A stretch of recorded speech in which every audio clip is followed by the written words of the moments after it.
ঢাকা বিশ্ববিদ্যালয়ের দেয়ালে দেয়ালে শোভা পেয়েছে রিকশা চালক সুজনের স্যালুট দেওয়ার সেই ঐতিহাসিক চিত্র। পাশেই লেখা, একজন রিকশা চালকের সন্তানও প্রধানমন্ত্রী হওয়ার স্বপ্ন দেখবে। কিন্তু সন্তান নয়, এবার খোদ সেই রিকশা চালকই স্বপ্ন দেখছেন জাতীয় সংসদে যাওয়ার।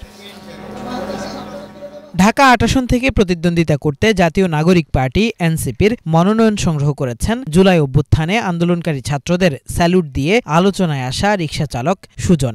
বৃহস্পতিবার সন্ধ্যায় দলটির কেন্দ্রীয় কার্যালয়ে এসে মনোনয়ন সংগ্রহ করেন তিনি। এ সময় সুজন প্রশ্ন তোলেন, মানুষের টাকা আত্মসাৎকারী এবং যাত্রাপালার নর্তকীরা সংসদ সদস্য হতে পারলে আমি কেন পারবো না? আমি সংসদে দাঁড়াইতে চাইনি।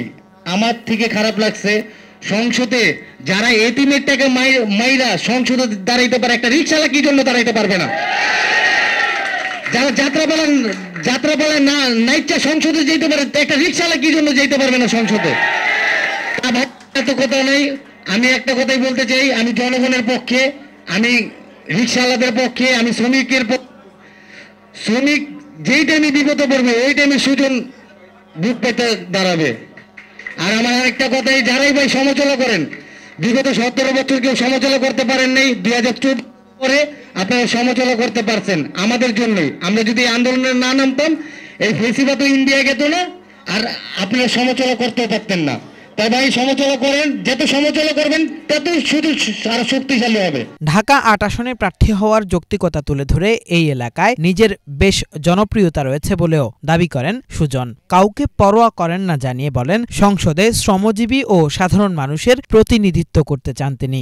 ঢাকা ৮ আসনে আমাকে সবাই চিনে।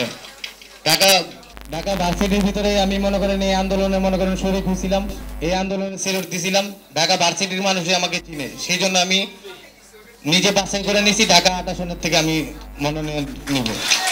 বিগত 52 বছর শ্রমজীবী যারা দিন আনছে দিন খাইছে, তারা কিন্তু নির্বাচন হয়েছে, তারা কিন্তু কোনো সরকারের তো কোনো কিছু পায় নাই, তারা সব টাইমে কিন্তু বঞ্চিত হয়েছে। আমরা গুলিকে ভয় পাই নাই। আর আমার সাথে ভাই, যেটা সত্যি কথা, আমার সাথে কোনো কর্মী নাই, আমি কোনো কর্মী নিয়ে চলি না।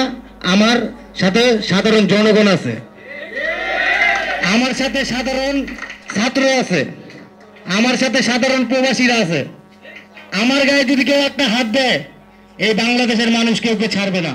মনোনয়ন ফরম বিক্রির সময় রিকশা চালক সুজনকে প্রার্থী করার যৌক্তিকতা তুলে ধরেন দলটির শীর্ষ নেতারাও। বলেন, জনগণের ক্ষমতা জনগণের হাতে ফিরিয়ে দেওয়ার চেষ্টারই অংশ হিসাবে সুজনের মতো শ্রমজীবীদের প্রার্থী করছে তারা। সুজনের নির্বাচনী ব্যয় বহন করতে সাধারণ মানুষ দান করছেন বলেও জানান এনসিপির শীর্ষ নেতারা। ওনার যে একটা ঐতিহাসিক ছবি আপনারা সবাই জানেন, যে ঢাকা ৮-এ এখানে স্টুডেন্ট থেকে সবাই ওনাকে ইনশাল্লাহ সাপোর্ট দেবে। এবং আজকে ওনার ডোনেশন শুরু হয়ে গিয়েছে। এক ভাই হলো আজকে ওনার ফর্মে টাকা দিয়ে দিয়েছে, এবং পুরো বাংলাদেশের মানুষ, আমাদের যুগ্ম সদস্য সচিব জহিরুল ইসলাম মুসা, সুপ্রিম কোর্টের আইনজীবী, ওনার ফর্মে টাকা দিয়েছে। এই যে প্রথম ডোনেশন আমরা পেয়ে গেছি। আজকে থেকে ইনশাল্লাহ ওনার মনোনয়ন আবেদন ফর্ম তোলা হয়েছে। উনি রিকশার মাধ্যমে ঘুরে ঘুরে ক্যাম্পেইন করবেন। ঢাকা ৮ আসনে জাতীয় নাগরিক পার্টির পক্ষ থেকে ইনশাল্লাহ আমাদের একটি জয়ী আসনের মধ্যে সুজন ভাই ইনশাল্লাহ জয় আমরা ছিনিয়ে দেবো শাপলাকলি মার্কা। আমাদের এটা যেন স্মরণীয় হয়ে থাকে, আমাদের যারা আগামীতে নেতৃত্ব দিবেন তাদের জন্য, যারা সাধারণ মানুষ দেখছেন তারাও যাতে গণতন্ত্রে নিজেদেরকে অন্তর্ভুক্ত করতে পারেন। এবং আজকের এটা সম্ভব হয়েছে শুধুমাত্র গণঅভ্যুত্থানের প্রেক্ষাপটের কারণে, সেটা যাতে আমরা কখনো ভুলে না যাই। এখন আমাদের যে মনোনয়ন অফিস টিম আছে ওনাদেরকে ইনভাইট করছি সুজন ভাইয়ের জন্য। ঢাকা ৮ আসনে বিএনপির মনোনয়ন পেয়েছেন দলটির স্থায়ী কমিটির সদস্য ও সাবেক মন্ত্রী মির্জা আব্বাস। জামাতের হয়ে এই আসনে লড়বেন দলটির কেন্দ্রীয় কর্মপরিষদ সদস্য ডক্টর হেলাল উদ্দিন। এছাড়াও এই আসনে স্বতন্ত্র প্রতিদ্বন্দ্বিতা করার ঘোষণা দিয়েছেন জুলাইয়ের আরেক আলোচিত ব্যক্তি, ইনকিলাব মঞ্চের মুখপাত্র শরীফ ওসমান হাদি। কিফায়েত শাকিল, বাংলা ভিশন, ঢাকা।